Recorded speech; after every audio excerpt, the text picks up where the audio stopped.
إن الحمد لله نحمده ونستعينه ونستغفره ونؤمن به ونتوكل عليه ونعوذ بالله من شرور أنفسنا ومن سيئات أعمالنا من يهده الله فلا مضل له ومن يضلل فلا هادي له وأشهد أن لا إله إلا الله وأشهد أن محمدا عبده ورسوله أما بعد فإن خير الحديث كتاب الله وخير الهدي هدي محمد صلى الله عليه وسلم وشر الأمور محدثاتها وكل محدثة بدعة وكل بدعة ضلالة وكل ضلالة في النار.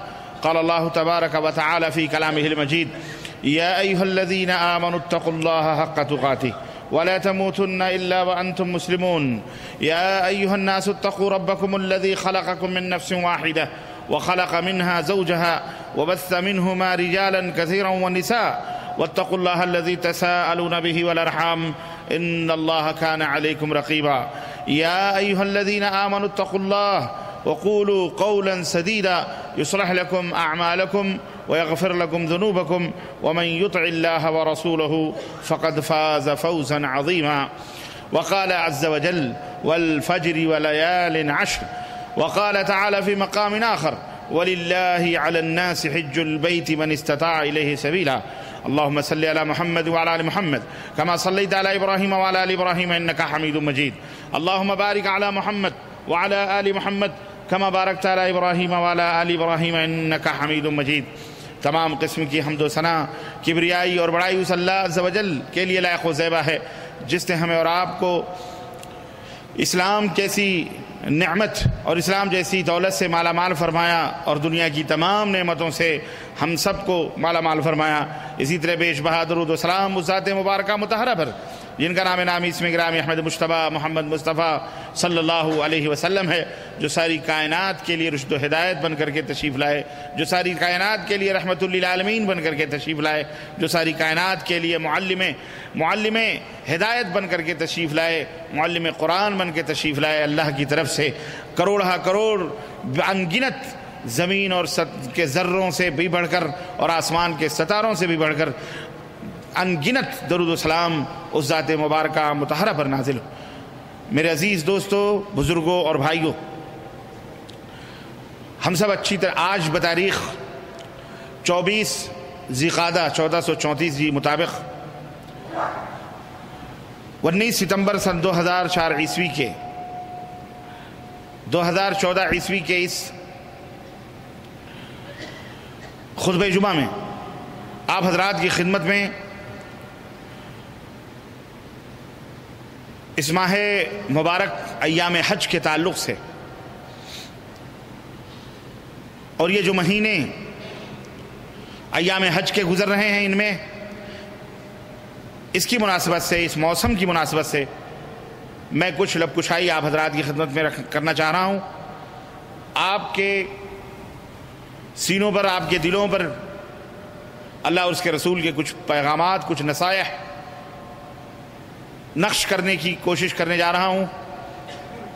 آپ حضرات سے درخواست ہے کہ بغور ان نصیحتوں کو سماعت فرمائیں.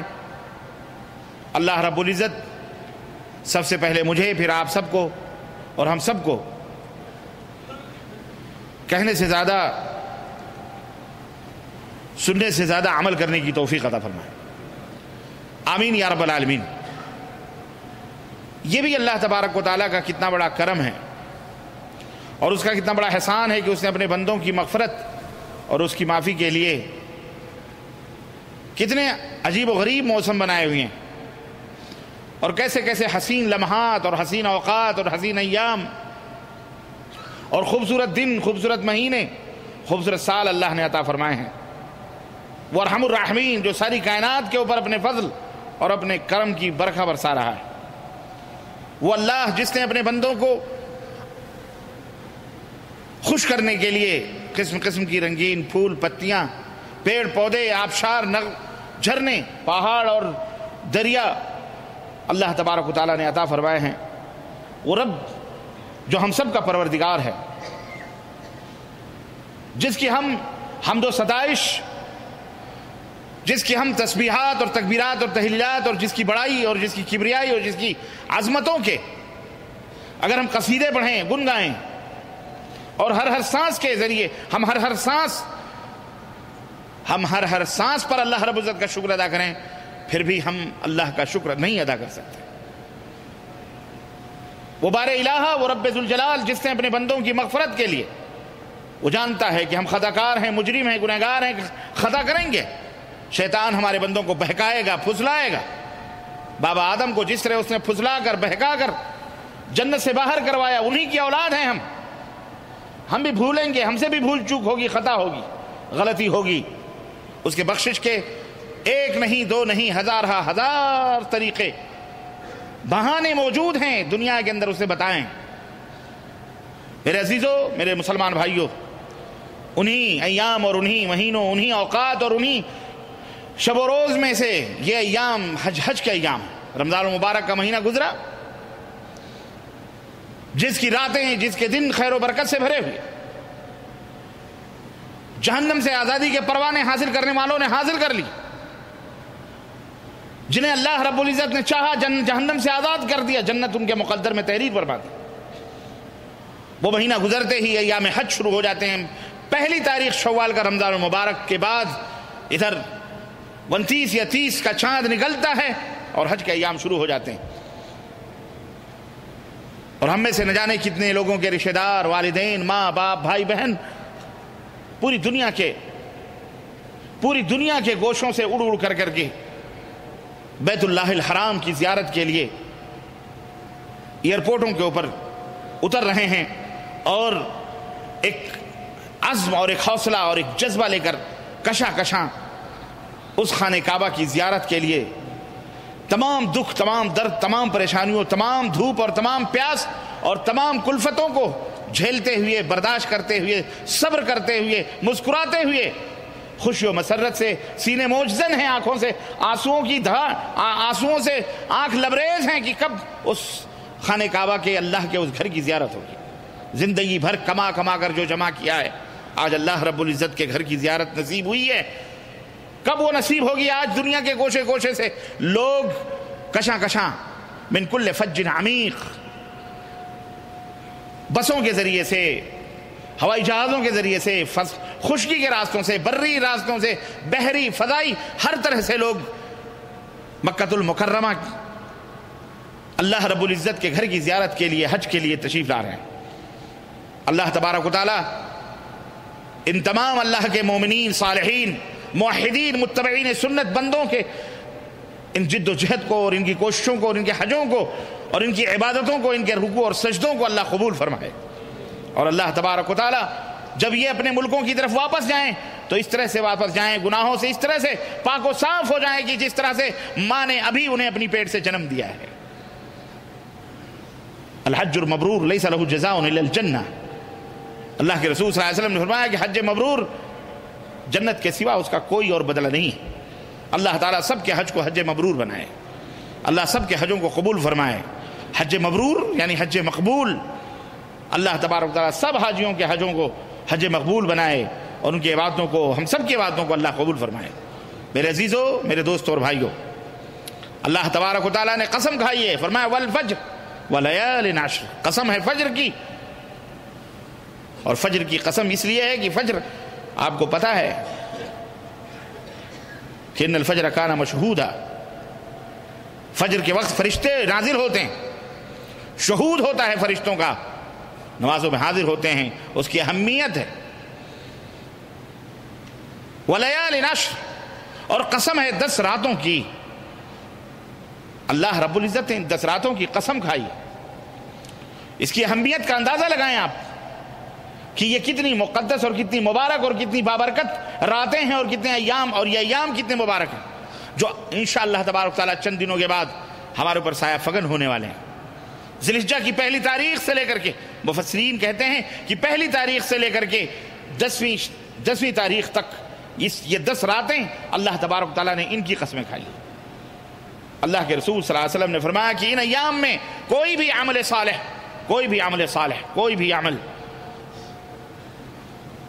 اللہ تبارک و تعالیٰ کے ہاں ان ایام میں جو بھی عمل کریں گے، ان عمل صالح کا مقام اور رتبہ کوئی نہیں پا سکتا ہے سوائے اس شخص کے خرج بمالہ و نفسہ، جو اپنے مال اور اپنے نفس کے ساتھ اللہ کی راہ میں نکلا جہاد کرنے کے لیے، تو اپنے گھر نہ وہ اپنے سواری سے واپس ہوا، نہ اپنے مال سے واپس ہوا، نہ اپنی جان سے واپس ہوا، یعنی گھر چھوڑ کر اللہ کی راہ میں جہاد کے لیے نکلا اور سب کچھ اللہ کی راہ میں قربان کر دیا، سوائے اس آدمی کے مقام اور درجہ پانے کے۔ اس طرح سے ان ایام میں جو لوگ عمل صالح کرتے ہیں اس کے مقام اور درجے کو اور کوئی نہیں پا سکتا ہے۔ جو ایام آنے والے ہیں انشاءاللہ 4-5، آج 24 تاریخ ہے، 5-6 دن کے بعد وہ ایام آنے والے ہیں۔ کیجئے عمل۔ ابھی 1 مہینہ پہلے آپ جن ایام میں، 1.5 مہینہ پہلے، 2 مہینہ پہلے جن ایام میں آپ تھے، 2 مہینہ قبل، جس میں ایک عبادتوں کا اجر اور ثواب 10 گنے سے لے کر 70 گنا یا 700 گنا آپ کو دیا جاتا تھا، جس میں نوافل ادا کرنے کا اجر و ثواب فرائض کے برابر تھا۔ آپ اللہ رب العزت کے اس موسم بہار میں تھے، وہ مہمان ہم سے رخصت ہوا، اللہ نے دوسرے ایام برکتوں کے، خیر کے ہمارے اوپر ہمیں عطا فرمائے ہیں۔ میرے عزیزو، ہم اللہ کا جتنا بھی شکر ادا کریں ہم نہیں ادا کر سکتے، اللہ کا ہمیں شکر ادا کرنا چاہیے، اور اللہ کا شکر بئی طور ادا کرنا چاہیے، نہیں کہ کھا لیا پی لیا اور کہہ دیا الحمدللہ، ڈکار لے لی، خلاص نہ۔ اللہ تیرا شکر ہے، اللہ کا شکر زبان سے بھی، عمل کے ذریعے سے بھی، اللہ کی عبادات کثرت کے ساتھ کرنے سے، اللہ تبارک و تعالیٰ کا ذکر، اللہ رب العزت سے استغفار، اللہ کی تکبیر، اللہ کی تحلیل، اور اللہ نے جو فرائض، اور سنو اللہ تبارک و تعالیٰ نوافل سے اتنا خوش نہیں ہوتا۔ اللہ کے رسول صلی اللہ علیہ وسلم فرماتے ہیں کہ اللہ تبارک و تعالیٰ فرمان ہے، یہ حدیث قدسی ہے، انما یتقرب بی العبد، مجھ سے بندہ سب سے زیادہ جن اعمال سے قریب ہوتا ہے، یعنی اللہ فرماتا ہے میں بندے کے جس عمل سے سب سے زیادہ خوش ہوتا ہوں یا اپنے بندے کو قریب کرتا ہوں، اپنے سے قریب کرتا ہوں، وہ فرائض سے بڑھ کر کے اور کوئی عمل نہیں۔ فرائض جو فریضے اللہ تبارک تعالیٰ نے ہمارے اوپر عائد کیے ہیں، شب و روز جو اللہ کے احکامات ہیں جو فرض کیے گئے،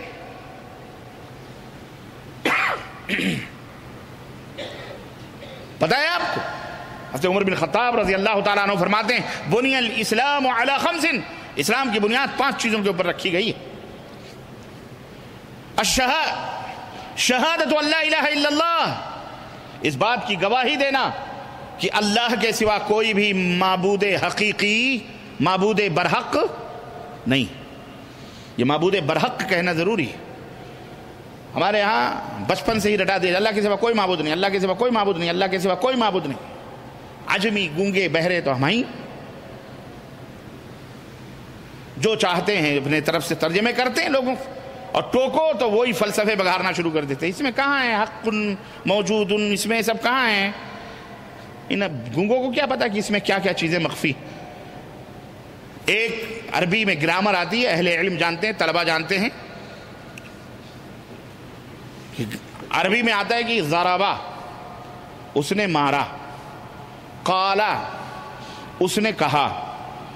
جب اس کی ترکیب ہوتی ہے تو استاد یہ بتاتا ہے قالا فعل ماضی، قالا فعل ماضی ہے اور اس کے اندر ہوا کی ضمیر پوشیدہ ہے۔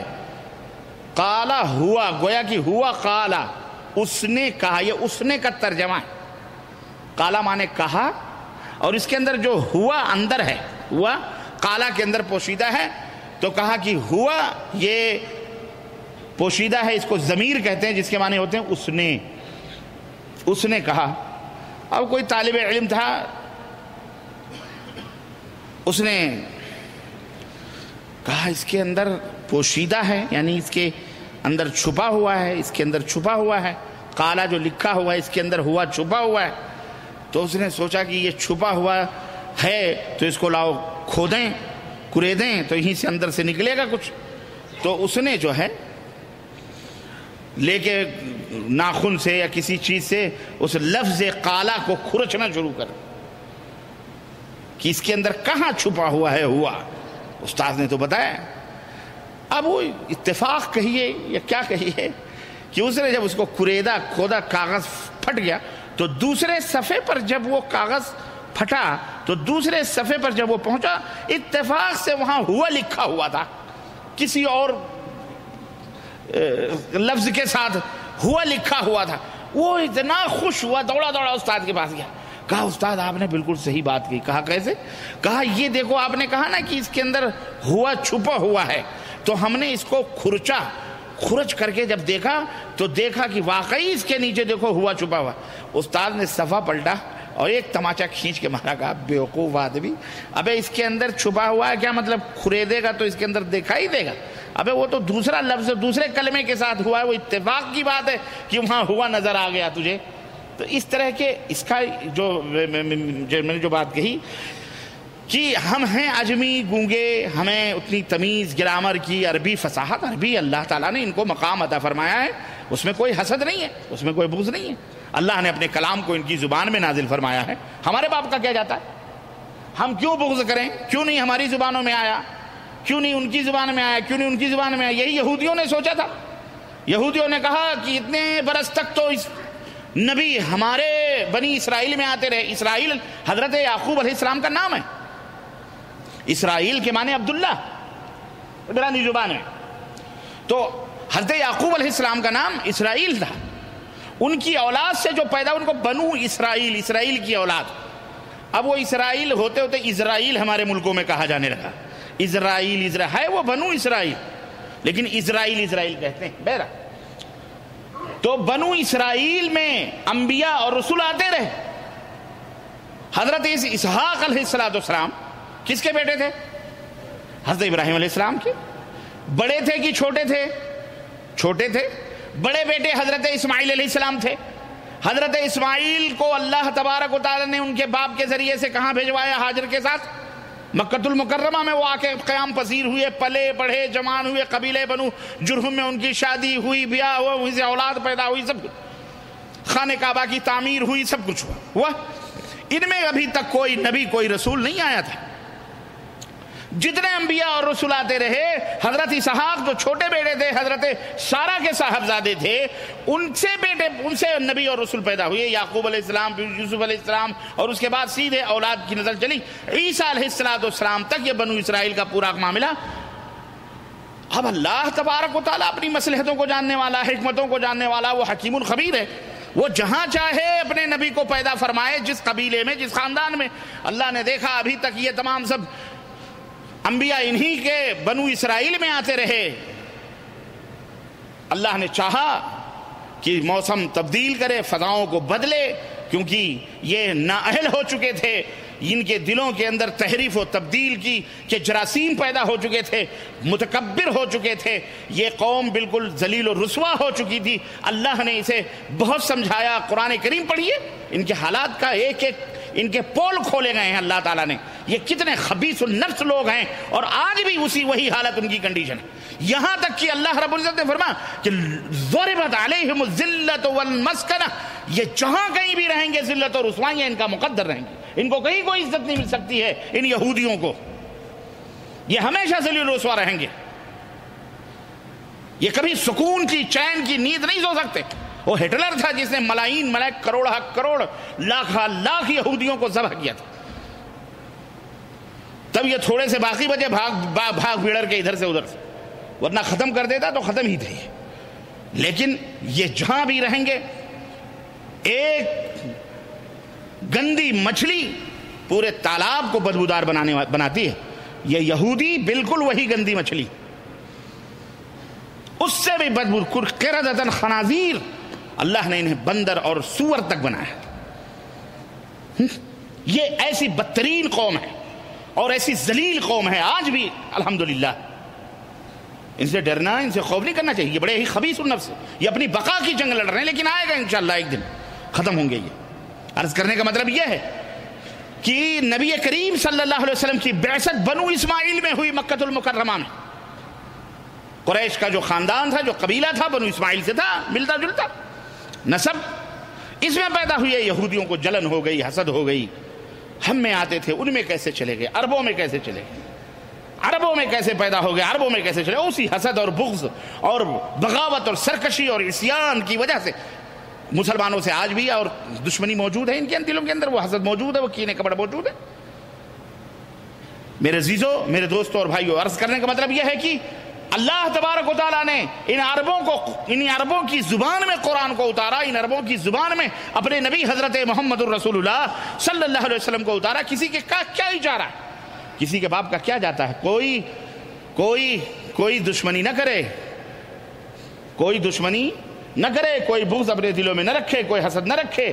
اگر کوئی حسد رکھتا ہے تو وہی ایرانی، فارسی، نژاد، شیعہ، رافضی، ان کے دلوں کے اندر بغض اور کینوں کی پارسی جو ہیں ان کے دلوں کے اندر بھڑک رہی ہے، وہ آگ شعلے بھڑک رہے ہیں، جو نت نئے اسلام کا لبادہ اوڑھ کر آج بھی پہلے بھی مسلمانوں کو یہ ڈنک مارتے رہے بچھوؤں کی طرح، آج بھی نفاق کی چادریں اوڑھ کر اسلامی نام پر مسلمانوں کو جو ہے ڈنک مار رہے ہیں،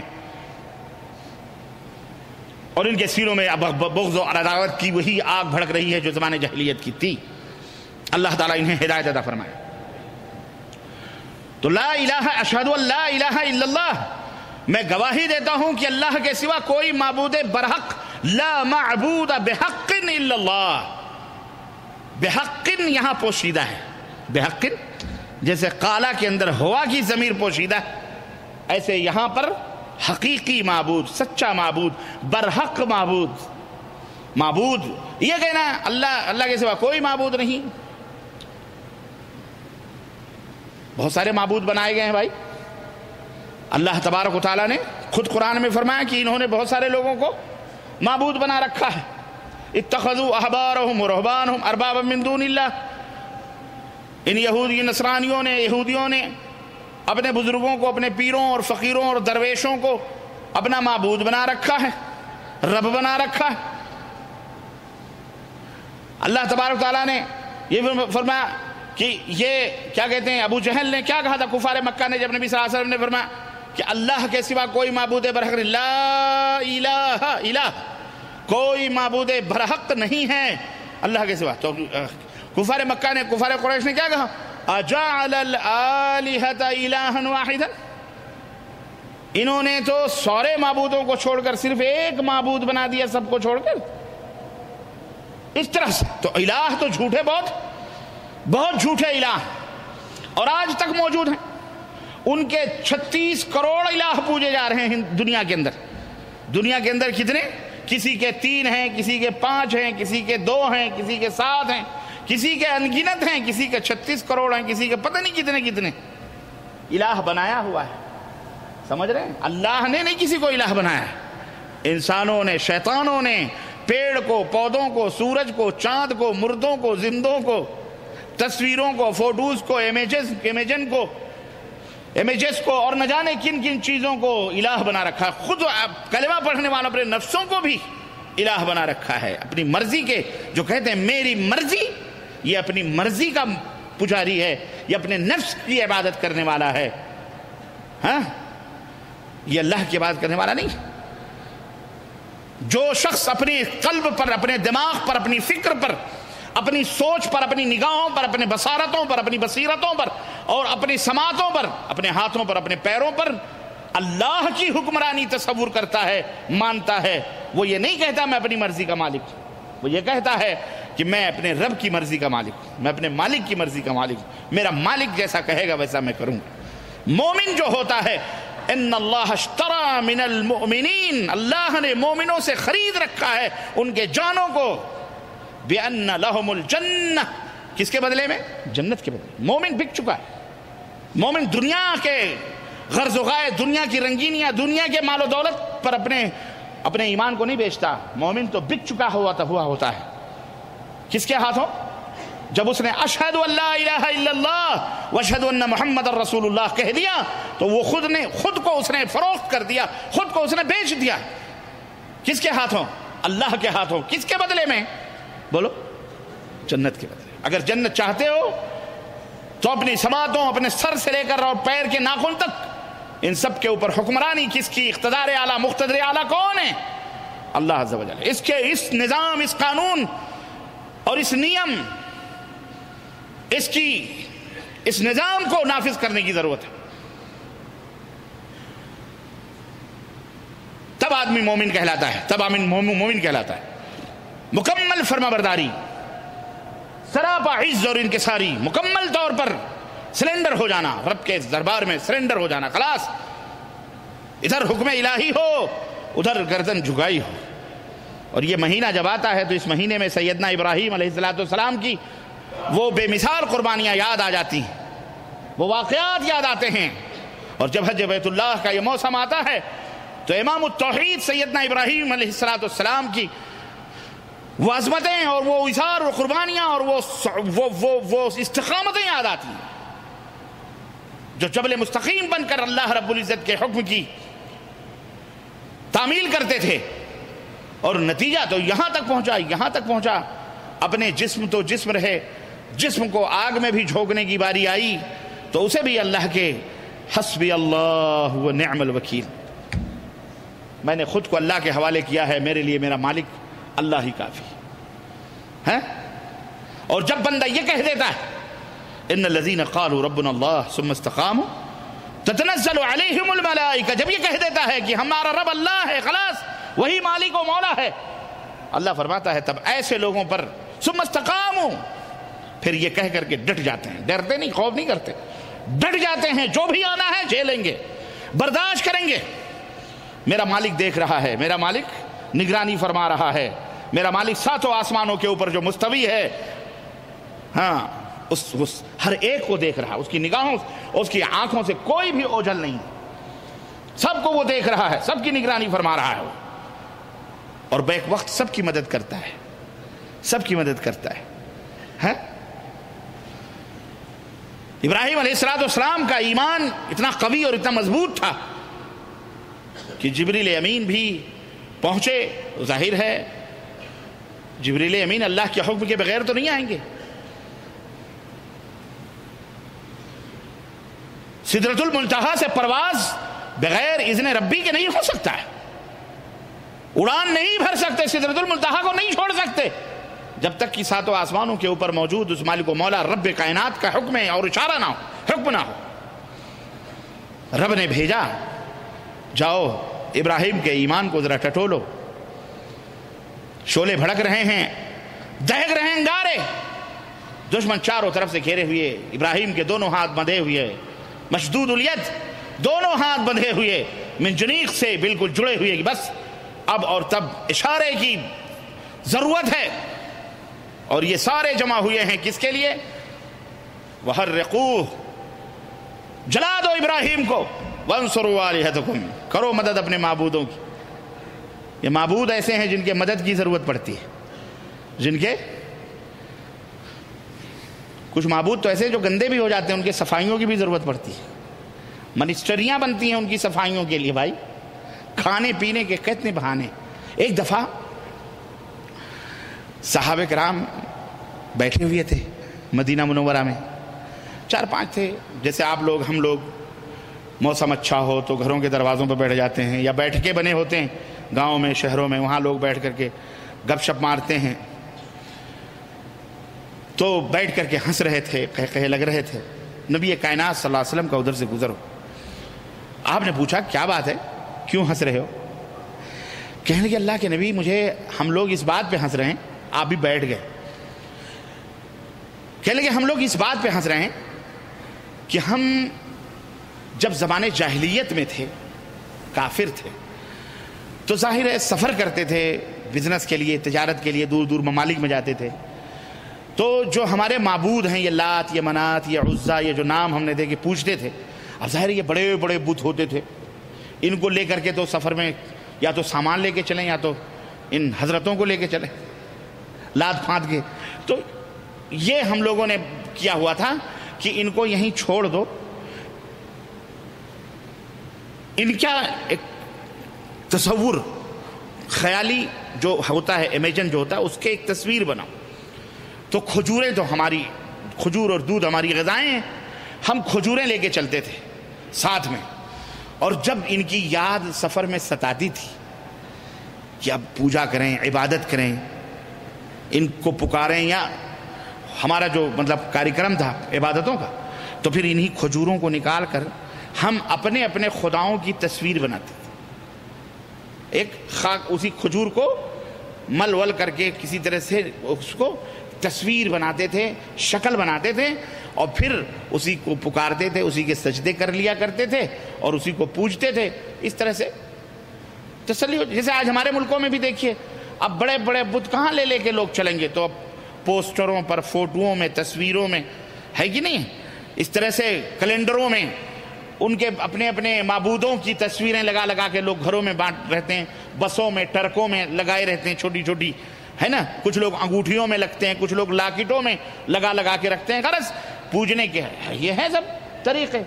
تو کہنے لگے کہ ہم اس طرح سے اس کی پوجا کر لیا کرتے تھے اور پھر رکھ لیا کرتے تھے، جب ضرورت پڑتی تھی تو تب اس کو دیکھ لیا کرتے تھے، پھر پوجا کر لیا کرتے تھے. لیکن جب بھوک لگتی تھی تو اسی کو توڑ کے کھا بھی لیا کرتے تھے، اسی کو توڑ کر کھا بھی لیا کرتے تھے، پیٹ کی آگ بجھا بھی لیا کرتے تھے. تو یہ سوچتے ہیں کہ ہم کتنے بدو تھے، کتنے بدھو تھے، کتنے لوگ ایسے پاگل تھے کہ خود ہی معبود بنایا اور خود ہی پوجا اور خود ہی اسی کو توڑ کر کے کھا لیا. یہ کیسا معبود ہو سکتا ہے؟ یہ کیسے الہ ہو سکتا ہے؟ یہی بات سمجھ میں نہیں آئی تھی، یہی بات آپ آئے تو سمجھ میں آ گئی. آپ آئے. دیکھیں میں ایک بات بتاؤں آپ کو. اقبال نے کہا تھا، اللہ تعالیٰ ان کے اوپر رحمت نازل فرمائے اور ان کی خطاؤں کو معاف. اقبال سے برا علامہ اقبال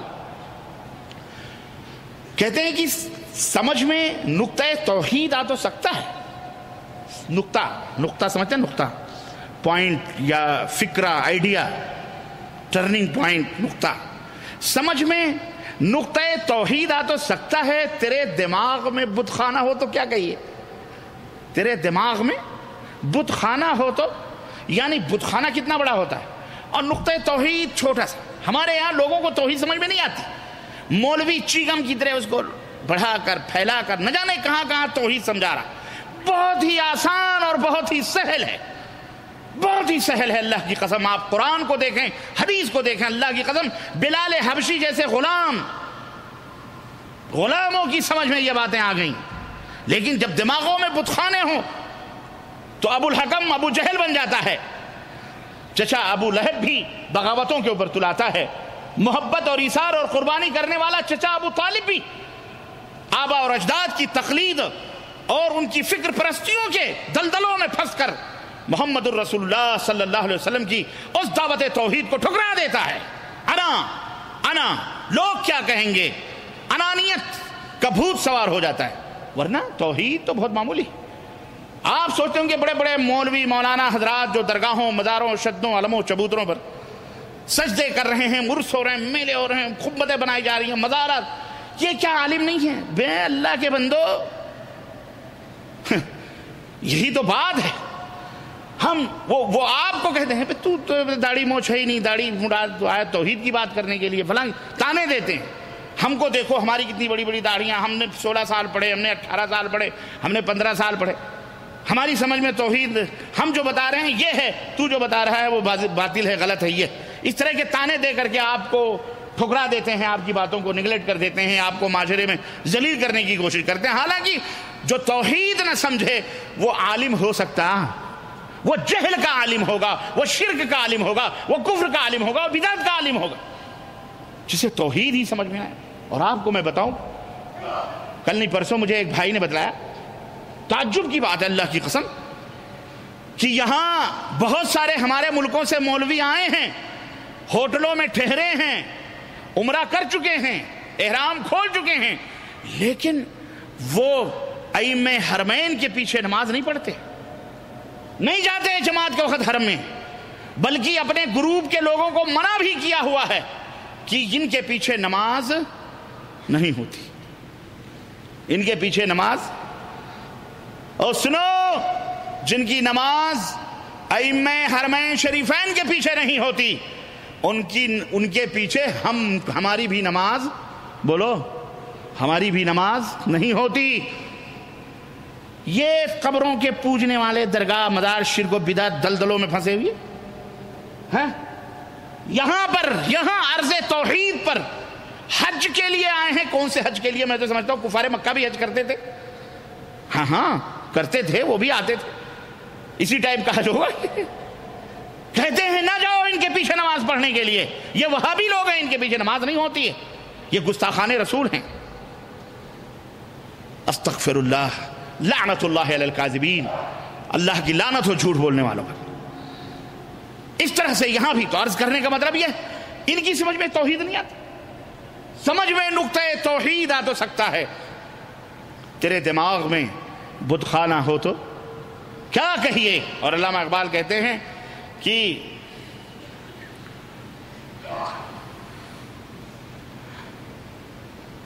فقط توحید و سنت، توحید و سنت ہے فقط،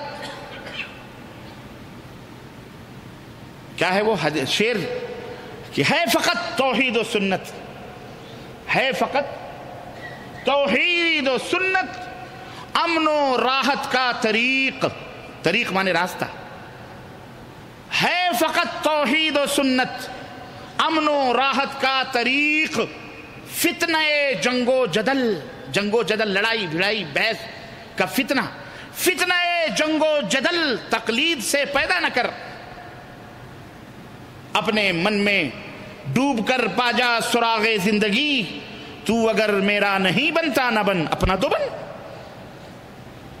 اپنے من میں ڈوب کر پا جا سراغ زندگی، تو اگر میرا نہیں بنتا نہ بن اپنا تو بن، فتنہ جنگ و جدل تقلید سے پیدا نہ کر، ہے فقط توحید و سنت، امن و راحت کا طریق۔ ترجمہ ہے قرآن کا یہ، اللہ رب العزت فرمائے ان الذین آمنوا، الذین آمنوا ولم يلبسوا ایمانہم بظلم، الذین آمنوا ولم يلبسوا ایمانہم بظلم اولئک لہم الامن وہم مہتدون۔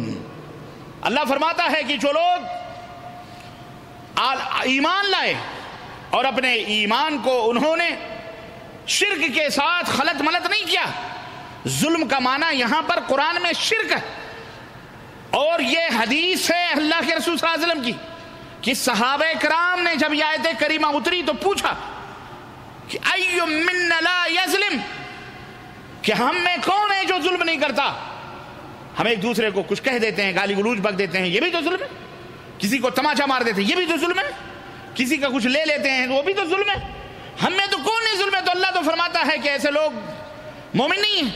تو اللہ کے نبی نے فرمایا میرے صحابہ، ظلم کا یہاں پر یہ مطلب نہیں ہے، کیا تم نے سورہ لقمان میں اللہ کا یہ فرمان اور لقمان کی یہ نصیحت نہیں سنی کہ جو اپنے بیٹے کو نصیحت کرتے ہوئے کہہ رہا تھا کہ یا بنی لا تشرک باللہ ان الشرک لظلم عظیم، کہ میرے بیٹے اللہ کے ساتھ شرک نہ کر کیونکہ شرک یہ بہت بڑا ظلم ہے۔ تو شرک یہ ظلم ہے۔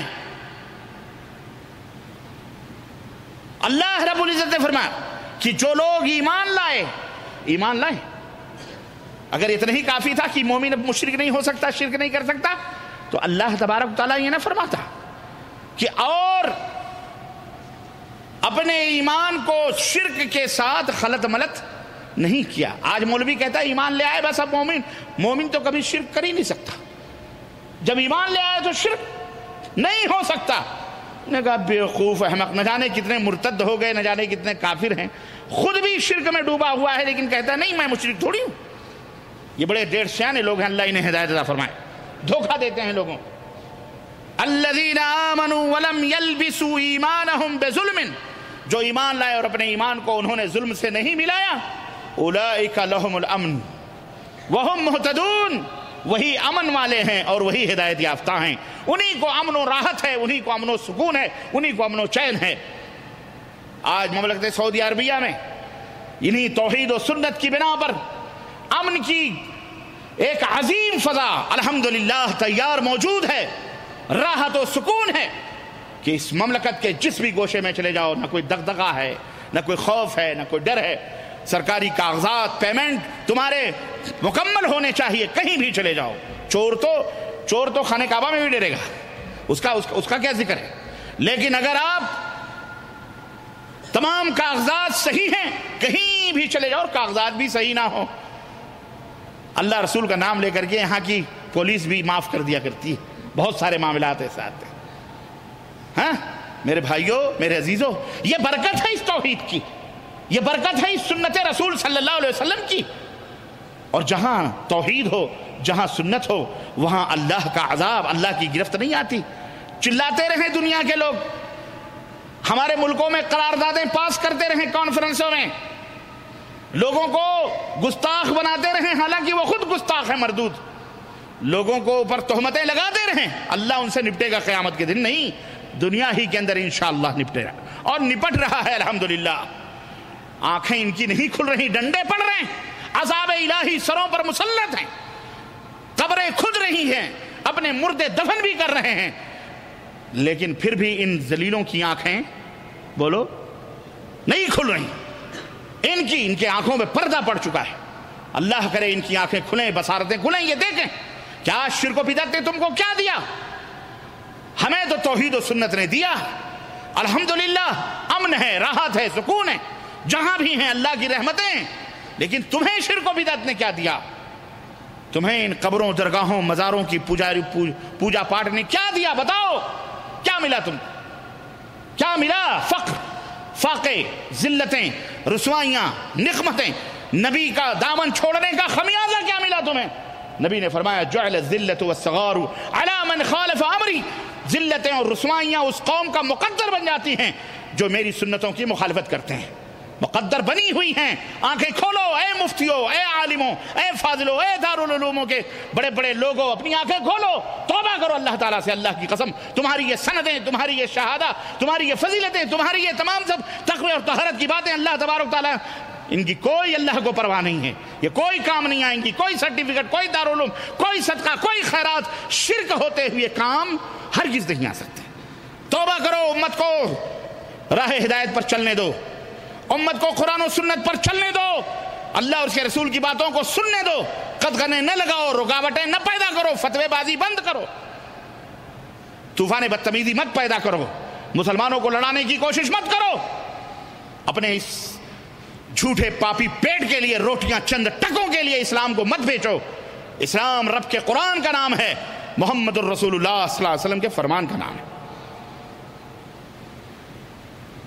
میرے عزیزوں، میرے دوستوں اور بھائیوں، 5 بنیادیں اللہ رب العزت فرماتا ہے، فرائض بندہ ادا کرتا ہے، اللہ سے قریب ہو جاتا ہے، اللہ اسے اپنا قریبی بنا لیتا ہے، اور جب نوافل ادا کرتا ہے اللہ فرماتا ہے پھر تو اتنا قریب ہو جاتا ہے، اتنا قریب ہو جاتا ہے کہ میں اس کے کان بن جاتا ہوں جس سے وہ سنتا ہے، اس کی آنکھیں بن جاتا ہوں جس سے وہ دیکھتا ہے، اس کی زبان بن جاتا ہوں جس سے وہ بولتا ہے، اس کے ہاتھ بن جاتا ہوں جس سے وہ پکڑتا ہے، اس کے پاؤں بن جاتا ہوں جس سے وہ چلتا ہے۔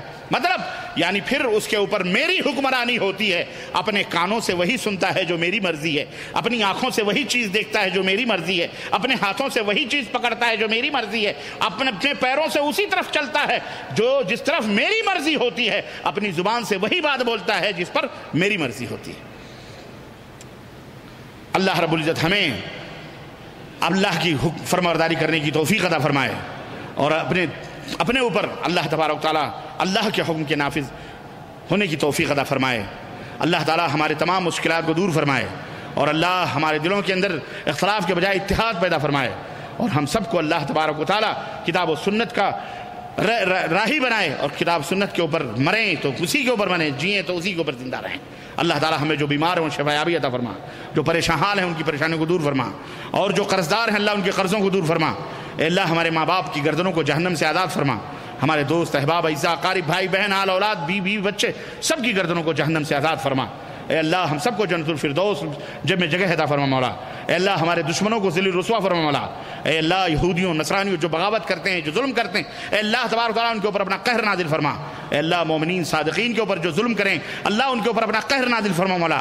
اے اللہ آسمان سے برق اور بجلیاں نازل فرما، زمین میں زلزلے پیدا فرما دے مولا۔ اے اللہ انہیں ہلاک و برباد فرما دے مولا۔ اے اللہ کتاب و سنت کی بالادستی عطا فرما مولا۔ اے اللہ اسلامی ممالک کے اندر امن و راحت عطا فرما مولا، مسلمانوں کے اندر باہمی اتحاد و اتفاق عطا فرما مولا۔ اے اللہ مملکت سعودی عربیہ کے اس ملک کے امن و راحت کو اللہ دمام عطا فرما مولا، ہمیشگی عطا فرما مولا، اور یہاں کے اولاۃ امور، یہاں کے بادشاہ اور یہاں کے حکمرانوں کو کتاب و سنت کے نافذ کرنے کی اور توفیق عطا فرما مولا، مزید توفیق عطا فرما مولا، ان کے پیروں کو، ان کے ہاتھوں کو مضبوط فرما مولا، کتاب و سنت کے لیے ان کی پیشانیوں کو پکڑ لے مولا، اے اللہ اللہ اور اس کے رسول کی فرما برداری کرنے والا ہم سب کو بنا مولا، ہمیں جو بیمار ہیں انہیں شفا بھی عطا فرما، آمین یا رب العالمین۔ بارک اللہ لنا ولکم فی القرآن العظیم ونفعنی وإیاکم بالآیات والذکر الحکیم انہ تعالی جواد کریم ملک بر رؤوف رحیم۔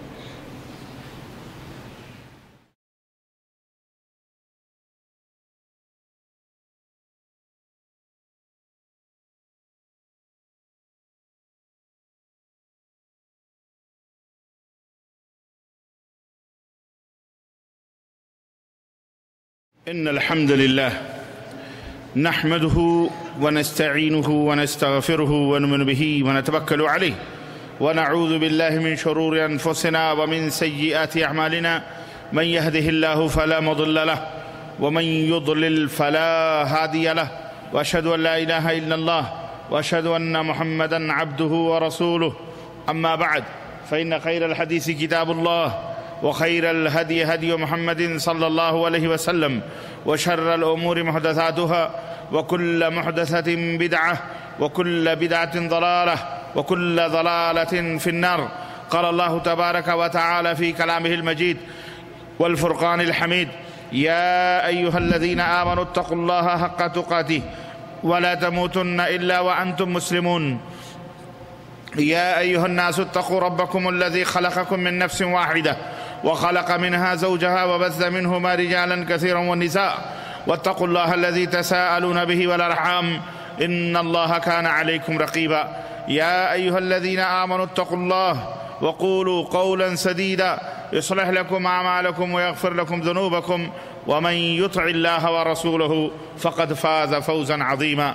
وقال عز وجل في مقام آخر: ولله على الناس حج البيت من استطاع إليه سبيلا. وقال تعالى: والفجر وليال عشر. اللهم صل على محمد وعلى آل محمد كما صليت على إبراهيم وعلى آل إبراهيم إنك حميد مجيد. اللهم بارك على محمد وعلى آل محمد كما باركت على إبراهيم وعلى آل إبراهيم إنك حميد مجيد. تمام قسم کی حمد و ثنا، کبریائی اور بڑائی اس اللہ عز و جل کے لیے لائق و زیبا ہے جس نے ہمیں اور آپ کو پیدا فرمایا، اور بیش بہا درود و سلام اس ذات مبارکہ مطہرہ کے لیے جن کا نام نامی اسم گرامی احمد مجتبیٰ محمد مصطفیٰ صلی اللہ علیہ وسلم ہے۔ برادران اسلام، نوجوان دوستوں، بزرگوں، بھائیوں، ذی الحجہ کی 2 تاریخ ہے 1435 ہجری مطابق 26 ستمبر سن 2014 عیسوی کے اس خطبہ جمعہ میں حج بیت اللہ کے تعلق سے کچھ گزارشات آپ کی سماعتوں کی نظر کرنے کے لیے اور آپ کے علم میں اضافے کے لیے، معلومات میں زیادتی کے لیے چند معلومات لے کر کے حاضر ہوا ہوں۔ اللہ عز و جل سے دعا ہے کہ اللہ تبارک و تعالی ہم سب کو حج کرنے کی توفیق عطا فرمائے، اور اللہ عز و جل ہم سب کے والدین کو جو زندہ ہیں انہیں سب کو حج کی توفیق عطا فرمائے، اعزاء قارب دوست احباب بھائی بہنوں کو حج بیت اللہ کی توفیق عطا فرمائے، اور اللہ عز و جل ہمارے حج کو، عمروں کو، تمام عبادتوں کو قبول فرمائے، آمین یا رب العالمین۔ پچھلے خطبہ جمعہ کے حوالے سے میں نے بتایا تھا کہ اسلام کی 5 بنیادیں ہیں۔ سب سے پہلی بنیاد شہادت اللہ الہ الا اللہ وان محمد رسول اللہ۔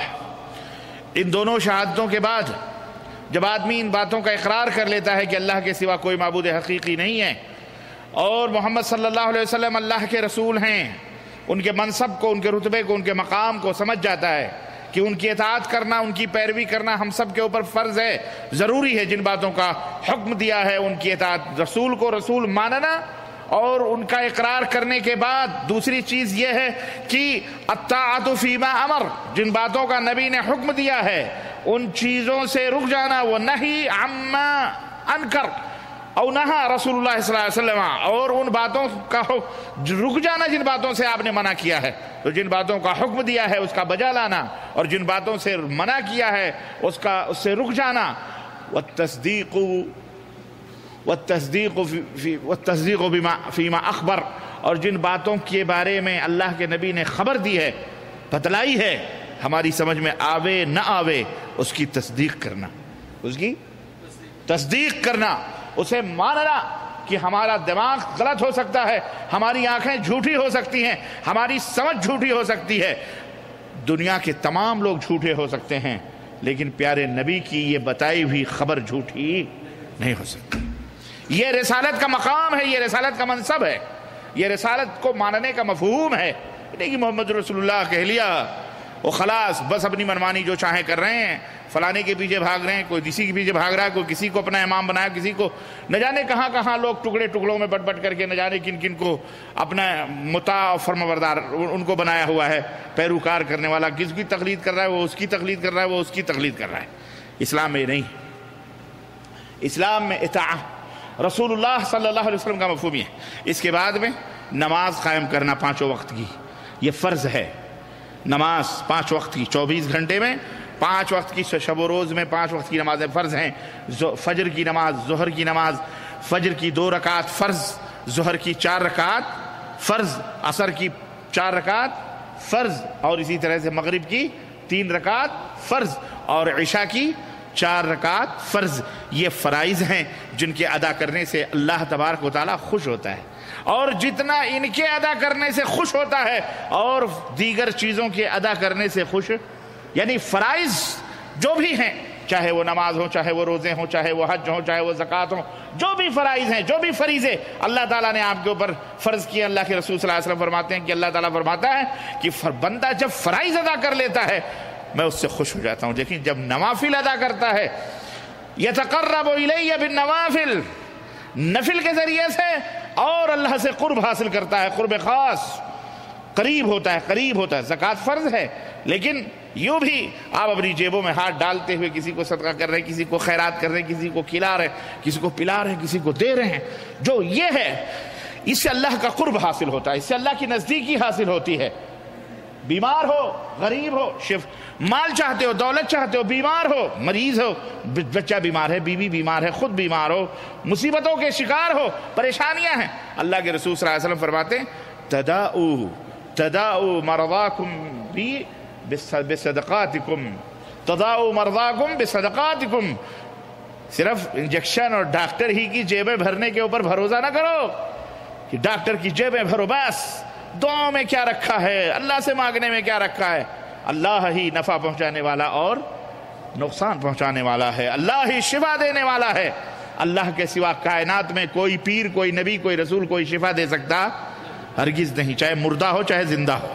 شفا دینے والی ذات صرف اللہ عز و جل کی ہے، نہ کسی عیسیٰ کی، نہ کسی موسیٰ کی، نہ کسی نبی کی، نہ کسی پیر کی، نہ کسی پیغمبر کی۔ شفا کس کے ہاتھ میں ہے؟ بولو، اللہ کے ہاتھ میں۔ بہت سارے مردودے شفا نبی کے ہاتھ میں، عیسیٰ کے ہاتھ میں، فلاں کے ہاتھ میں، کسی کے ہاتھ میں نہیں۔ شفا صرف اللہ عز و جل کا حق ہے، وہی جس کو چاہتا ہے شفا دیتا ہے، جس کو چاہتا ہے مریض بناتا ہے، جس کو چاہتا ہے حیات دیتا ہے، جسے چاہتا ہے موت دیتا ہے۔ سب کا مالک حقیقی کون ہے؟ اللہ عز و جل ہے۔ تو میرے عزیزوں، میرے دوستوں اور بھائیوں، اللہ کے نبی نے فرمایا مریضوں کا، اپنے مریضوں کا علاج صدقہ اور خیرات سے کرو، صدقہ اور خیرات سے کرو۔ اللہ اکبر، صدقہ اور خیرات سے کرو، پیسے خرچ کرو اللہ کی راہ میں۔ مریض ہیں، پیسے خرچ کرو، اللہ شفا دینے والا ہے۔ دوائیں بھی کرواؤ، لیکن دواؤں سے زیادہ بھروسہ کس کے اوپر ہونا چاہیے؟ اللہ عز و جل پہ ہونا چاہیے۔ دواؤں پر، ڈاکٹروں پر، انجیکشنوں پر بھروسہ نہیں ہونا چاہیے۔ یہ تو ذرائع ہیں، وسائل ہیں، لیو دوا کرو، ٹھیک ہے، لیکن سب سے بڑا دعا ہے اللہ تبارک تعالیٰ سے دعا کرنا، جو اندر کے حالات کو جانتا ہے، چینج کرتا ہے، جب چاہتا ہے، جیسے چاہتا ہے چینج کرتا ہے۔ اللہ اکبر، اللہ اکبر۔ میرے عزیزوں، میرے دوستوں، اللہ تبارک و تعالیٰ، ایک ہمارے دوست تھے، سچا واقعہ وہ بتا رہے تھے، آئی ہے بات تو میں اس کی بات بتا دوں، نصیحت ہے اس کے اندر، عبرت ہے۔ ان کے والد شرک و بدعت مرید تھے، کہیں پریشان حال، بیٹا الحمدللہ اسی حائل ہی میں رہتا تھا، اللہ نے اسے ہدایت دی، توفیق دی، بامبے گئے، بامبے میں رہتے تھے وہ۔ اتفاق دیکھیں، باپ مطلب سمجھاتا رہا، توحید کی طرف لوگوں کو دعوت دیتے رہے، آ جاؤ توحید کی طرف، آ جاؤ توحید۔ باپ نے کوئی کیئر نہیں کیا، گھر میں بھی بہنیں انہوں نے کیئر کیا، بھائیوں نے 2-4 تسلیم کیا باتوں کو، لیکن باپ چونکہ بڈھے ہو چکے تھے، تو بڑھاپے میں ذرا مانتے نہیں ہیں جلدی باتیں، کہتے ہمارے باپ دادا آئے، ہمارے فلانے چلے آ رہے ہیں، اب کیسے ہم چھوڑیں، یہ دنیا کیا کہے گی۔ المہم ہوا کیا کہ وہ ہاسپٹل میں ایڈمٹ ہوئے، بیمار ہوئے، باپ کو اس نے ایڈمٹ کیا، خدمت کرتے تھے، وہ خدمت میں کوئی کمی نہیں کرتے تھے، دوا علاج بہترین ہاسپٹل میں ایڈمٹ کیا۔ اخیر میں کچھ دنوں کے بعد میں ڈاکٹر نے کہا کہ دیکھو میں تم سے، بیٹے سے کہا کہ دیکھو میں آپ سے ایک سیریس بات کرنا چاہتا ہوں، ان کے اوپر پیسے خرچ کرنا بیکار ہے، انہیں لے جاؤ، 2-4 دن کے مہمان ہیں، یہ ختم ہو جائیں گے، یہ دفنا وفنا دے رہا، پیسہ خرچ کرنا بیکار ہے۔ اب یہ بیچارے رونے لگے، باپ کو تو بے ہوشی تھی، بہرحال سرہانے بیٹھ کے رونے لگے، ہچکی بند گئی انہوں نے خود بتایا کہ میں بھی نا امید ہو گیا، مایوس ہو گیا، اب اللہ تعالیٰ سے دعا ہی کر رہا تھا، رو رہا تھا۔ اتنے میں باپ کو ہوش آیا تو نیند کھلی، تو کہا بیٹا کیوں رو رہا ہے، تو کیوں رو رہا ہے، کیا بات، مجھے مرنا ہے، میں مر جاؤں گا۔ کہا میں اس بات پہ نہیں رو رہا ہوں کہ آپ مر جائیں گے، آپ مر جائیں گے مجھے اس کا غم نہیں ہے، مرنا ہم کو بھی ہے، سب کو ایک دن مرنا ہے، اس کا مجھے غم نہیں ہے کہ میرا باپ مجھ سے بچھڑ جائے گا، میں اس لیے رو رہا ہوں کہ میرا باپ شرک کی حالت میں مرے گا، میرا باپ شرک کی حالت میں مرے گا، قبر پوجتے ہوئے ان پیروں مکاروں کی بیعتیں پہ مرے گا، یہ میں اس کے لیے دعائے مغفرت بھی نہیں کر سکتا، اس کے لیے میں معافی بھی اللہ تعالیٰ سے نہیں مانگ سکتا، میں اس لیے رو رہا ہوں، مجھے اس کا غم نہیں ہے کہ آپ مر جاؤ، مرنا تو برحق ہے، مر جائیں گے، آج نہیں تو کل، ڈاکٹر نے بتایا 2-3 دن میں مر جاؤ، اللہ چاہے تو کچھ بھی ہو سکتا ہے، لیکن میں اس لیے رو رہا ہوں کہ آپ کی موت شرک پر ہو رہی ہے، کفر پر ہو رہی، شرک ہے یہ، اور شرک پر مرنے والے کے بارے میں اللہ نے فرمایا ہے کہ اللہ تمام گناہوں کو معاف کر دے گا لیکن شرک کو کبھی معاف نہیں کرے گا۔ میں اس پر رو رہا ہوں کہ آپ کی وفات شرک ہو گئی۔ وہ بیٹا جو زندگی بھر سمجھاتا رہا، اس باپ کی سمجھ میں وہ بات نہ آئی، لیکن اس آخری لمحے میں باپ کی سمجھ میں وہ بات آ گئی۔ کہا بیٹے، ہاتھ آگے بڑھا، ہاتھ پکڑا، کہا آج کے بعد سے میں توبہ کرتا ہوں، تو جو دین پیش کر رہا ہے، جو باتیں پیش کر رہا ہے، جو عقیدہ پیش کر رہا ہے، میں اسی عقیدے پہ ہوں، میں توبہ کرتا ہوں تمام شرک سے، تمام بدعات سے، اگر ایسی بات ہے تو آج میری سمجھ میں آیا کہ واقعی تو برحق ہے، سچ ہے، اس مصیبت میں کوئی نہیں ساتھ دینے والا، کوئی بھی نہیں، تو ہی ہے۔ بولے میں بھی نہیں، میرا اللہ ہے، میرا حق تھا کہ میں ایز اے باپ، as a beta, as a باپ میں آپ کی خدمت کرتا، بھلے آپ مشرک تھے، بھلے آپ قبر پرست تھے، میں آپ کو چھوڑ تو نہیں سکتا تھا۔ چنانچہ باپ نے توبہ کری، خوش ہوا بیٹا، کہا اب مجھے کوئی غم نہیں رہا، اللہ سے اب میں دعا کروں گا اللہ تعالیٰ آپ کو شفا دے، آپ بھی دعا کرو اللہ تعالیٰ آپ کو شفا دے، یا اب مجھے کوئی فکر نہیں رہی۔ صبح ہوئی، باپ بیٹے ہاسپٹل ہی میں تھے، صبح ہوئی، ڈاکٹر آیا، ڈاکٹر نے صبح کی راؤنڈنگ پہ پھر چیک کیا، بڑا ڈاکٹر آیا، اس نے چیک کیا، تو اس نے چیک کرنے کے بعد اس نے کہا کہ کیا کوئی باہر سے کوئی دوا ہوا لا کے ان کو کچھ کھلایا ولایا تم نے؟ تو انہوں نے کہا نہیں، تو ایسی کوئی بات نہیں۔ کہا کہ یہ بندہ تو بالکل فٹ ہے، کہا یہ بندہ تو بالکل فٹ ہے۔ کہا ڈاکٹر صاحب آپ کیا کہہ رہے ہیں، ابھی تو آپ کہہ رہے تھے 2-3 دن۔ کہا نہیں، یہ پتہ نہیں کیا اس کو ہو گیا، یہ تو صحیح ہو گیا ایک دم، اللہ تعالیٰ نے اس کو صحیح کر دیا۔ اللہ اکبر، دیکھیں یہ دیکھیں، یہ ایک اندرونی، میں ایک بات بتا رہا ہوں، اللہ دعاؤں میں جو دعاؤں کی جو برکتیں ہیں انہیں کبھی نہ بھولو۔ دوائیں، ڈاکٹر فلاں، وہ بھی آپریشن سے پہلے یہ کہتا ہے اللہ، چاہے وہ غیر مسلم ہی کیوں نہ، مسلم تو اپنی جگہ، وہ غیر مسلم کافر ہی کیوں نہ، وہ بھی کہتا ہے میں کچھ نہیں کر سکتا، اوپر والا کرے، کہتا ہے کہ نہیں کہتا؟ اوپر والے سے دعا کرو۔ غیر مسلم بھی ہوتے ہیں، وہ بھی اوپر والے کو پکارتے ہیں، اوپر والے کو پکارتے ہیں۔ میرے عزیزو، میرے دوستوں اور بھائیو، اس لیے دعا سلاح المومن، مومن کا سب سے بڑا ہتھیار دعا ہے، سب سے بڑا ہتھیار دعا ہے۔ دعاؤں کو کبھی نہ بھولو، دعاؤں کو کبھی نہ بھولو، اٹھتے بیٹھتے چلتے پھرتے، مصیبت پریشانی، وضو ہے بے وضو ہو، کچھ بھی ضرورت نہیں ہے، اللہ سے دعا۔ اللہ کے نبی صلی اللہ علیہ وسلم نے قدم قدم پہ دعائیں بتلائی ہیں، حمام میں جاؤ تو دعا پڑھو، بیوی سے ہم بستری کرنے سے پہلے بھی دعا پڑھو، حمام سے باہر نکلو تو دعا پڑھو، پانی پیو تو دعا پڑھو، کھانا کھاؤ تو دعا پڑھو، آئینہ دیکھو تو دعا پڑھو، کپڑا پہنو تو دعا پڑھو، نیا کپڑا پہنو تو، بازار میں جاؤ تو دعا پڑھو، سواری پہ بیٹھو تو دعا پڑھو، سواری سے اترو تو دعا پڑھو، گھر میں داخل ہو تو دعا پڑھو، صحرا میں جاؤ تو دعا پڑھو۔ چلتے پھرتے کتنی دعائیں ہیں، ہم اس کا اہتمام کہاں کرتے ہیں؟ ہمیں کرنا چاہیے۔ اس سے کیا ہوتا ہے؟ اس سے یہ فیڈ، یہ گولیاں ہیں، یہ پاور ہیں جو ایمان کو پاور ملتی، طاقت ملتی ہے۔ ہاں، اندر روشن ہوتا ہے تو چہرہ بھی روشن ہو جاتا ہے۔ میرے بھائیوں، میرے عزیزوں، میرے دوستوں، اس لیے اسے نہ بھولو۔ تو زکوٰۃ ادا کرتے ہو، لیکن صدقات اور خیرات اللہ کی راہ میں ایک دو گے 700 گنا کر کے اللہ دے گا، 70 دے گا اس کو۔ آخر ایک دانہ زمین میں ڈالتا ہے کسان، لیکن جب فصل جب اگتی ہے، اس نے 50 کلو گیہوں ڈالے، لیکن جب فصل ہوتی 50 کنٹل کاٹتا ہے۔ کون دیتا ہے؟ ایک ایک دانے کے بدلے ایک ایک بالیاں گیہوں کی کون دیتا ہے؟ 100 دانے ایک ایک بالیوں میں، ایک ایک درختوں میں ہوتے ہیں۔ کون عطا کرتا ہے؟ وہ اللہ عز و جل ہے، جو انہیں اگاتا ہے، ان شاخوں کو مضبوط کرتا ہے، پیڑوں کو سکھاتا ہے، پھلوں کو، دودھ کو پکا بناتا ہے، پھر وہ گیہوں کی شکل اختیار کرتے ہیں جسے ہم غذائی طور پہ کھاتے ہیں۔ یہ اللہ تبارک و تعالی، کسان نہیں ہے، ڈاکٹر نہیں ہے، کوئی اور دوسرا کھیتوں میں نہیں جا کر کے اس کی ریسرچ کرتا ہے۔ آپ کسان تو دانوں کو دبا کر، مود کر، مٹی کے اندر جو ہے برابر کر کے، سراور کر کے چلا آتا ہے، بے فکر ہو کے سوتا ہے۔ 2-4 دن کے بعد ننھی منی کومپلیں کون نکالتا ہے ان پیڑوں سے؟ وہی عرش عظیم پہ مستوی ہمارا اور تمہارا مالک ہے۔ اے میرے عزیزوں، اس سے قرب حاصل کرو، نزدیکی حاصل کرو، فرائض ادا کرو، اور اس کے ساتھ ساتھ نوافل کی بھی پابندی کرو۔ اللہ ہم سب کو اس کی توفیق عطا فرمائے۔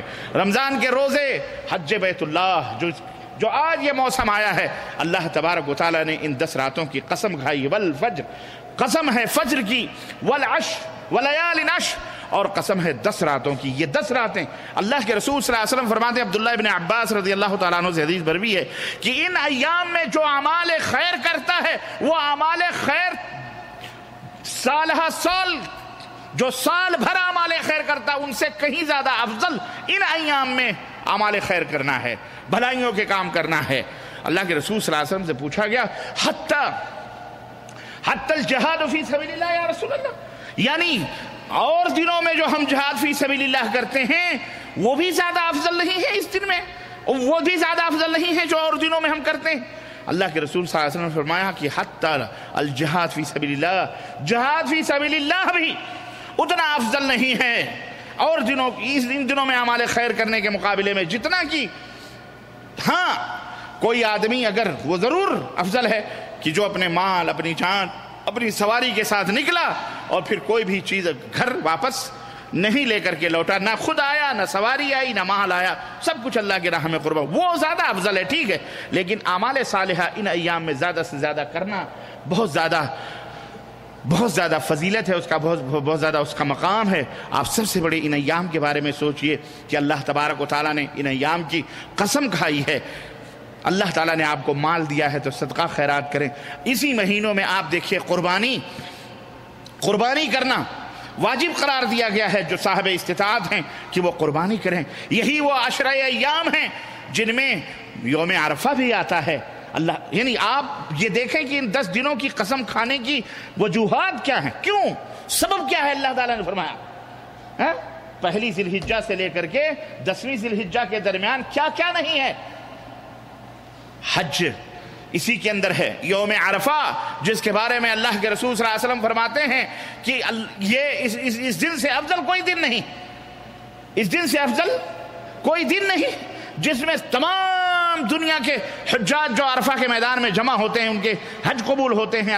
الوقوف الحج عرفہ، جس کے بارے میں اللہ کے رسول صلی اللہ علیہ وسلم نے فرمایا کہ عرفہ حج اگر ہے تو عرفہ ہی ہے، یعنی عرفہ میں وقوف کرنا، ٹھہرنا، یہی حج کی اساس اور بنیاد۔ تو اس میں قربانیاں ہیں، اس میں عرفہ کا روزہ ہے، حج ہے، اور اسی کے اندر جو ہے 10ویں تاریخ کو تمام حجاج، لاکھ جانور اور تمام مسلمان پوری دنیا کے اندر اللہ کی راہ میں قربانیاں پیش کر کے یہ گویا اقرار کرتے ہیں کہ اے بار الہ، اگر تیرا حکم ہے جانوروں کو ذبح کرنے کا تو ہم جانور ذبح کرتے ہیں، اگر اپنی جانوں کو بھی حکم ہوتا تو ہم وہ بھی تیری رضا اور خوشنودی کے لیے قربان کرتے۔ یہ ایک قسم کا رمز ہے، ایک قسم کی اطاعت ہے کہ اے اللہ آج جانوروں کے سروں کو ہم اڑا رہے ہیں، ہم اپنے نفس میں ابھرتے ہوئے جو ہمارے منکرات اور برائیوں کے سر ہیں اسی طرح سے ہم یہ بھی کچلیں گے۔ یہ ہوتا ہے مقصد قربانی کا اور یہ ہوتا ہے ہدف قربانی کا، ورنہ اللہ تبارک و تعالیٰ فرماتا ہے لَن يَنَالَ اللَّهَ لُحُومُهَا وَلَا دِمَاؤُهَا وَلَكِنْ يَنَالُهُ التَّقْوَى مِنْكُمْ۔ اللہ کو تمہارا بہایا ہوا خون یا اللہ کو وہ گوشت نہیں پہنچتا ہے، بلکہ جو چیز اللہ کو پہنچتی ہے وہ تمہارے دل کا تقوی ہے، پرہیزگاری۔ تو انہی ایام میں حج بیت اللہ ہے، 8ویں یوم الترویہ کو 8ویں تاریخ کو لوگ احرام باندھ کر میقات سے میدان منا کی طرف کوچ کرتے ہیں، اور وہاں پر پہنچنے کے بعد میدان منا پر وہاں پہنچنے کے بعد میں وہاں ٹھہرتے ہیں، وہاں ظہر کی، عصر کی، مغرب کی، عشاء کی، فجر کی، یعنی 5 ٹائم کی نمازیں وہاں ادا کی جاتی ہیں، 5 ٹائم کی نمازیں وہاں ادا کی جاتی ہیں۔ یہ سنت ہے، یہ کوئی فرض واجب نہیں ہے، بلکہ یہ سنت ہے کہ وہاں ٹھہرنا۔ اللہ کے نبی صلی اللہ علیہ وسلم نے 8ویں تاریخ کو چھوڑ دیا تھا مکہ، تو اب آدمی کی راحت ہے، سہولت ہے، آدمی کوئی مغرب میں پہنچ رہا ہے، کوئی عصر میں پہنچ رہا ہے، کوئی عشاء میں پہنچ رہا ہے، نہیں کسی کو موقع ملا تو سیدھا میدان عرفات بھی 9ویں تاریخ کو پہنچ جائے، نو پرابلم۔ اس کا حج الحج حج عرفہ، اصل حج کیا ہے؟ عرفہ کا حج۔ تو اس طرح سے سنت کا طریقہ یہی ہے کہ میدان منا کے اندر خیمہ زن ہویا جائے، جو خیمے لگے ہیں وہاں ٹھہرا جائے، وہاں 5 وقت کی نماز ادا کی جائے، اس کے بعد میں پھر وہاں سے 9ویں تاریخ کو فجر کی نماز پڑھنے کے بعد میں پھر وہاں سے سنت کا طریقہ یہ ہے کہ کشاں کشاں میدان عرفات کی طرف کوئی پیدل، کوئی سواری سے، کوئی گاڑی سے، کوئی گھوڑے سے، کوئی موٹر سے، کوئی ٹرین، اب تو ماشاءاللہ ٹرینیں بھی چلنے لگی، ٹرینوں سے، کوئی کسی طرح سے میدان عرفات میں سب جمع ہوتے ہیں، خیمہ زن ہوتے ہیں۔ ظہر تک اللہ کے رسول صلی اللہ علیہ وسلم کی عادت مبارکہ تھی کہ آپ نے جو حج کیا تھا میدان وادی نمرہ، اس کے اندر آپ نے اس وادی میں قیام کیا تھا، ظہر تک آپ میدان عرفات میں داخل نہیں ہوئے تھے، میدان عرفات سے باہر ہی، قریب ہی، باؤنڈری پر ہی آپ نے اس وادی میں قیام فرمایا تھا، اور وہیں ظہر کی نماز پڑھی تھی، وہیں خطبہ دیا تھا، وہیں عصر کی بھی نماز جمع بین الصلاتین کی تھی۔ آپ صلی اللہ علیہ وسلم نے پھر جب ظہر اور عصر کی نماز پڑھ چکے پھر آپ میدان عرفات میں داخل ہوئے۔ سمجھے کہ نہیں سمجھے؟ ہاں، اور میدان عرفات کے حدود ہیں ان میں داخل ہونا چاہیے، داخل ہو کر کے وہاں جو ہے نمازیں پڑھیں، وہاں مطلب ذکر اذکار کریں، ظہر کے بعد وقوف کریں، اللہ سے دعا کریں، ذکر سب سے بہترین دعا لا الہ الا اللہ وحدہ لا شریک لہ لہ الملک و لہ الحمد وہو علی کل شیء قدیر۔ یہ دعا جو ہے تمام انبیاء علیہ السلام کی دعائیں رہی ہیں، اس کو آپ پڑھیں اور اس کو آپ ورد کریں، اس کو زیادہ سے زیادہ اپنے لیے، اپنے اعزاء اقارب سب کے لیے دعا کریں۔ تو میدان عرفات اس طرح سے وہاں شام تک، دن غروب ہونے سے تک آپ وہاں رہیں، وہاں مغرب اور عشاء کی نماز نہ پڑھیں، بلکہ مغرب کی نماز آپ کو آ کر کے میدان مزدلفہ میں پڑھنی ہے۔ میدان مزدلفہ پہنچنے کے بعد وضو بنائیں، اگر باوضو ہیں تو ٹھیک ہے، کہیں کسی جگہ ٹھہریں، کوشش کریں کہ میدان مزدلفہ میں رہیں، یہ نہیں کہ میدان مزدلفہ سے باہر، میدان مزدلفہ میں رہیں اور وہاں وضو وغیرہ بنا کر کے وہیں قیام، وہیں اذان دیں، پھر تکبیر کہیں، 3 رکعت مغرب کی نماز پڑھیں، پھر تکبیر کہیں، پھر ہاں وہی تکبیر مطلب اقامت، پھر اقامت کہیں، پھر اقامت کے بعد 2 رکعت عشاء کی نماز پڑھیں، اور اس رات جو ہے وتر وغیرہ نہیں ہے، سو جائیں، کوئی نفل نواب اور دیگر چیزیں نہیں ہیں، بلکہ اس رات آرام کریں، کھانا وانا کھا کر کے، پھر صبح فجر کی نماز پڑھیں، فجر کی نماز پڑھنے کے بعد مشعر حرام کی طرف رخ کر کے اللہ تعالیٰ کو پکاریں، دعا کریں، کیونکہ وہ مقام قبولیت کا مقام ہے، قبولیت، وہاں دعائیں قبول ہوتی ہیں، وہاں دعا کریں، اور اس کے بعد پھر وہاں مزدلفہ سے دن نکلنے سے پہلے ہی وہاں سے کوچ کریں، اور دھیرے دھیرے کشاں کشاں جو ہے میدان منا میں آئیں۔ اگر آپ کو کنکری مارنا ہے تو سیدھے جائیں کنکریاں مار لیں، نہیں تو اگر آپ نے آرام کرنی ہے یا آپ کے معلم نے آپ کو ٹائم دیا ہوا ہے تو اچھی بات ہے، تاکہ آپ کی جانوں کا بھی خطرہ رہتا ہے، سب کا رہتا ہے، مشکل ہوتی ہے، اس لیے آپ معلم کے تعلیمات کو فالو کریں اور خیمے میں آرام کریں۔ جب وہ کہیں کہ چلو گروپ کے ساتھ تو گروپ کے ساتھ جائیں، کنکری ماریں، 7 کنکریاں آپ جمرہ عقبہ کو جو مکے کی طرف آخری ہے اس کو مارنا ہے آپ کو، پہلے دوسرے کو چھوڑ کر، 10ویں تاریخ کو پہلے دوسرے کو چھوڑ کر بالکل آخری والا جو مکے کی طرف ہے اس کو جا کر کے اس جمرے کو بسم اللہ اللہ اکبر کہہ کر کے ایک کنکری، پھر دوسری، تیسری، چوتھی، اس طرح سے آپ 7 کنکریاں ماریں۔ اس کے بعد اللہ تعالیٰ سے دعا کرتے ہوئے وہاں سے نکل جائیں۔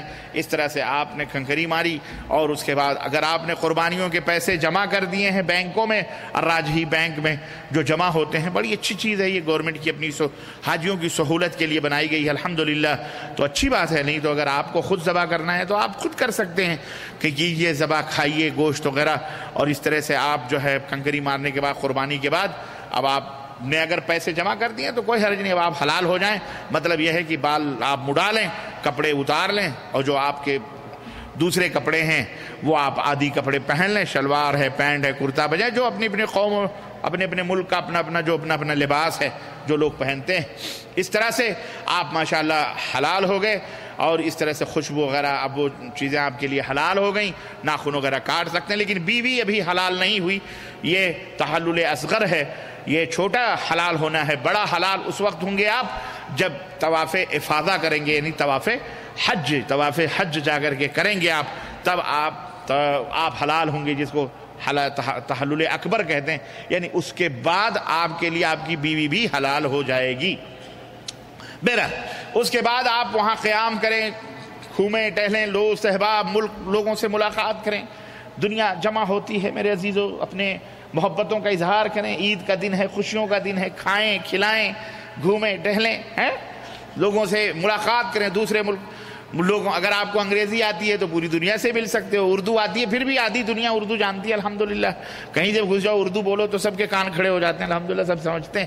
اور بہرحال تو سب سے ملیے ملائیے، سب کے حالات معلوم کیجئے۔ اس کے بعد 11ویں تاریخ کو پھر ظہر کے بعد سے کنکریاں مارنے کا آغاز ہوگا۔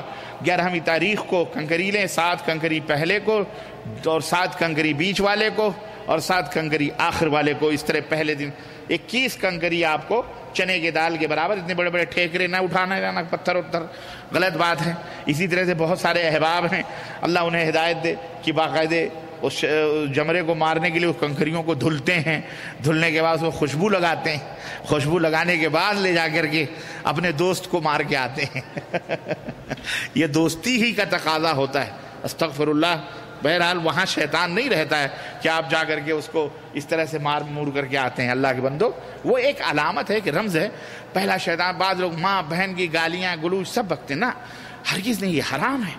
وقار اور اطمینان وہ عبادت ہے، وہ ایک نسک ہے، وہ ایک فریضہ ہے جو آپ ادا کر رہے ہو، عبادت کر رہے ہو، وہاں گالی گلوچ نہیں کرنا چاہیے، زحمہ بھیڑ دھکم پیل یہ وہ نہیں، ایک دوسرے کی مدد کرنا، محبت کرنا، خود کنٹرول رکھو، کبھی ایسا بھی نہ ہو کہ دوسروں کی مدد میں خود ہی جان دے دو، ایسی بھی نہیں، اپنی جان بچاؤ، دوسروں کی بچاؤ، اللہ بچانے والا ہے۔ بہرحال آج کل تو الحمدللہ 3-3 4-4 فلورز بن چکے ہیں، ماشاءاللہ تبارک اللہ، دوڑتے ہوئے جائیے کنکریاں مار دیجئے، کوئی حرج نہیں ہے۔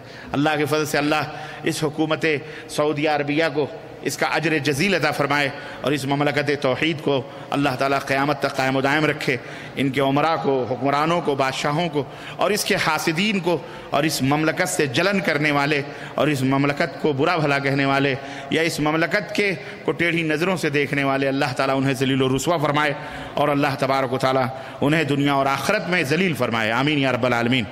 تو عرض کرنے کا مطلب یہ ہے کہ اتنا سارا انتظام ہے کہ دیکھنے کے بعد کلیجے ٹھنڈے ہو جاتے ہیں، آنکھوں کو ٹھنڈک اور کلیجوں کو فرحت محسوس ہوتی ہے۔